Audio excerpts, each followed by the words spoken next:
نحمده ونصلي على رسوله الكريم أما بعد قال الله تبارك وتعالى في القرآن المجيد والفرقان الحميد وأعوذ بالله من الشيطان الرجيم بسم الله الرحمن الرحيم ومن آياته أن خلق لكم من أنفسكم أزواجا لتسكنوا إليها وجعل بينكم مودة ورحمة إن في ذلك لآيات لقوم يتفكرون صدق اللہ العظیم۔ محترم سامعین اکرام، سورہ روم آیت نمبر 21 اللہ رب العزت ارشاد فرماتا ہے وَمِنْ آیَاتِهِ کہ اللہ رب العزت کی جو بڑی بڑی نشانیاں ہیں ان میں سے ایک اہم نشانی یہ ہے ان خلق لکم کہ اللہ رب العزت نے پیدا کیا ہے تمہارے لیے من انفسکم تمہیں میں سے بیویاں، کہ اللہ رب العزت نے تمہارے لیے تمہیں میں سے بیویوں کو پیدا کیا ہے لتسکنوا الیہا تاکہ تم ان سے سکون حاصل کرو، وجعل بینکم مودۃ ورحمہ اور اللہ رب العزت نے میاں اور بیوی کے درمیان میں الفت و محبت اور رحمت کو پیدا فرما دیا ہے۔ جوانی کے عالم میں میاں اور بیوی کے درمیان میں محبت کا جوش پیدا ہوتا ہے، لیکن ایک عمر کے بعد جب بڑھاپا آتا ہے تو بڑھاپے کے عالم میں اللہ رب العزت نے فرما دیا کہ میاں اور بیوی کے درمیان میں رحمت اور ہمدردی میں اضافہ ہوتا ہے۔ اللہ کے رسول صلی اللہ علیہ وسلم نے ارشاد فرمایا یا معشر الشباب کہ اے نوجوانوں کی جماعت من استطاع منکم الباءۃ فلیتزوج کہ تم میں سے جو نکاح کرنے کی طاقت رکھے اس کو چاہیے کہ وہ نکاح کر لے، کیونکہ اس کے دو فائدے ہیں فإنہ اغض للبصر واحسن للفرج، اس کے وجہ سے نگاہیں جھک جاتی ہیں، دوسرا فائدہ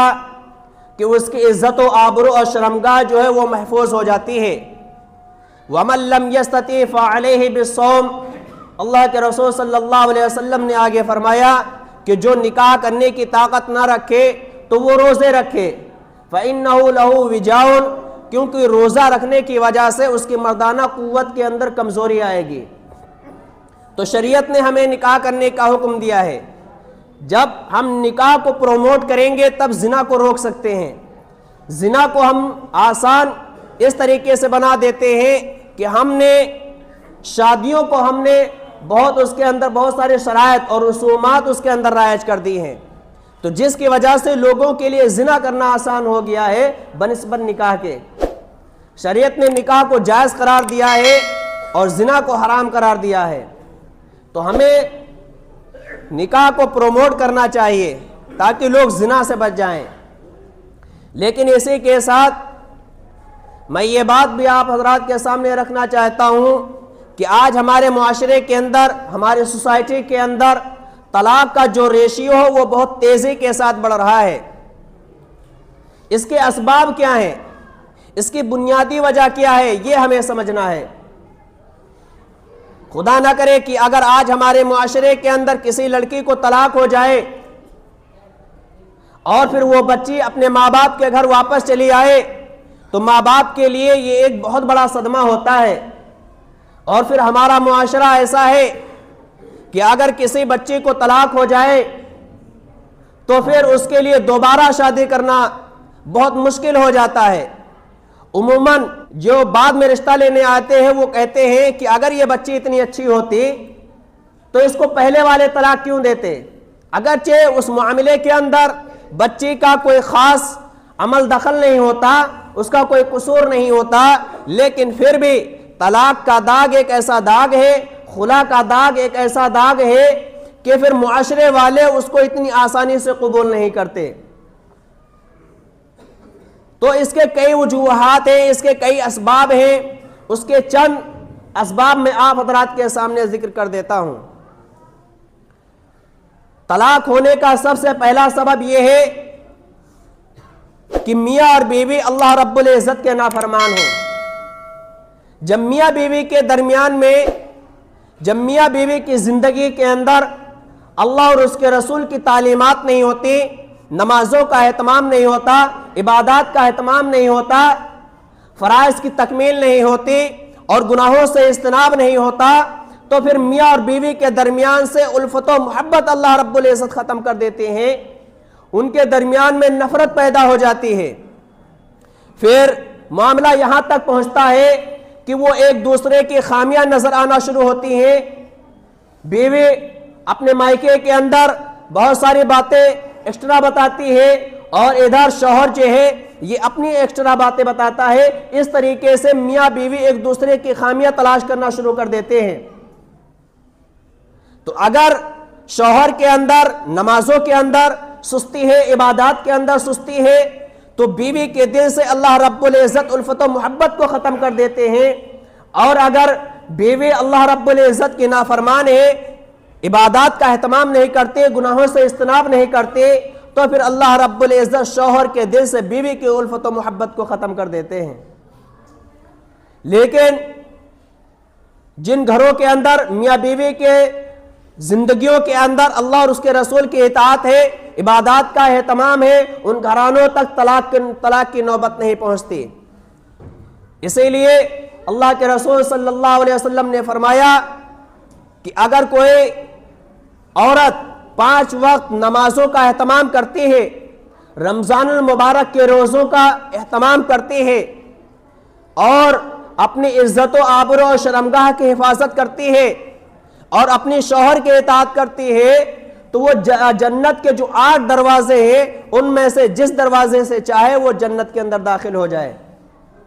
तो पहला सबब क्या होता है कि मियाँ बीवी अल्लाह रब्बुल इज़्ज़त के नाफरमान हों। दूसरा सबब है शौहर के नाफरमानी। हम एक भाई होने के नाते, एक बाप होने के नाते हम अपनी बच्चियों को, अपनी बहनों को ये तालीम दें, शुरू से उन्हें नमाज का और दीगर जो अहकाम शरइया हैं उनके पाबंद होने का उन्हें हुक्म दें, ताकि आने वाली ज़िंदगी के अंदर उनके अंदर जो मराहिल आने वाले हैं, मुश्किलात आने वाले हैं, उनको वो फेस कर सके। तो पहला मरहला क्या है कि जो पहला सबब बनता है वो अल्लाह रब्बुल इज़्ज़त की नाफरमानी। दूसरा सबब शौहर की नाफरमानी। अल्लाह के रसूल सल्लल्लाहु अलैहि वसल्लम ने इरशाद फरमाया, इदा सल्लतिल मरअतु खम्सहा, कि जब कोई औरत 5 वक्त नमाजों का एहतमाम करती है, वसामत शहरहा, और रमज़ानुल मुबारक के जो फ़र्ज रोज़े हैं उनका एहतमाम करती है, वह हसनत फ़र्जहा, और अपनी इज्जत व आबरू और शर्मगाह की हिफाजत करती है, वह अताअत बालहा, और अपने शौहर की इताअत करती है, उसके हुक्म के खिलाफ वर्जी नहीं करती। अगर उसने शरीयत के खिलाफ कोई काम नहीं कहा है तो उसकी वो इताअत करती है, और अगर शौहर कोई सख्त बात कह देता है जो उसके मिजाज के खिलाफ होती है तो उसको वो बर्दाश्त कर लेती है। तो अल्लाह के रसूल सल्लल्लाहु अलैहि वसल्लम ने फरमाया, दाखलत मिन अबवाबिल जन्नत इशाअत, कि जन्नत के जो 8 दरवाजे हैं इनमें से जिस दरवाजे से चाहे वो जन्नत के अंदर दाखिल हो जाए। तो औरत के लिए जन्नत में जाना कितना आसान है। सिर्फ 4 काम करने हैं। नमाजों का एहतमाम करना है, रमज़ानुल मुबारक के रोज़े रखना है, और अपनी इज्जत व आबरू यानी शर्मगाह की हिफाजत करना है, और अपने शौहर की इताअत करना है। ये 4 काम। लेकिन अगर कोई औरत तमाम काम कर रही है और अपने शौहर की नाफरमानी कर रही है तो उसके लिए जहन्नम में जाना बिल्कुल आसान। इसलिए हमें चाहिए कि हमारे बच्चियों को ये तालीम दें कि जब हम अपने घर से उनकी विदाई करें तो उनको सबसे पहली बात ये बताएं कि बेटे, अब तुम्हारे माँ बाप से ज़्यादा अब तुम्हारे सास और ससुर का तुम पर ज़्यादा हकदार है। आज हमारे मुआशरे के अंदर ये बता दिया जाता है कि लड़कियों के ऊपर, बीवियों के ऊपर जो शौहर के वालिदैन है उनकी खिदमत लाजिम नहीं। क्यों लाजिम नहीं? अखलाकन जिम्मेदारी है, ये एक फरीज़ा है कि सास और ससुर की खिदमत की जाए, क्योंकि उसी के ज़रिए से आप उनके घर तक पहुँची हैं। तो हमें कुछ तालीमात जो है अपनी बच्चियों को शुरू से देनी है ताकि बाद के मराहिल जो हैं वो सख्त हैं वो आसान हो जाए। अल्लाह रब्बुल इज़्ज़त हम सबको अमल करने की तौफीक अता फरमाए।